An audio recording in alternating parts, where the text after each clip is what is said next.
How to delete Rise of Kingdoms account. So the very first thing you want to do is to go ahead and open any of the web browser. In the search bar, search for Rise of Kingdoms support.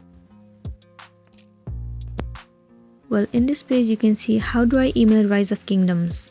Click on it. It will show you the mailing address of Rise of Kingdoms. First of all, you need to copy this email. Once you have copied, go back and head over to the application Gmail. And make sure you are logged into your account that you want to delete. Tap on Compose over here. Paste the email address that you have just copied. And in the subject, you need to enter account deletion. And then over here, you simply need to write that you want to delete your account. And then explain the reason why you want to delete your account. And at the end, you need to provide your account details. Once you are done, tap on Send at the top right. Your mail will be successfully sent to the Rise of Kingdoms support.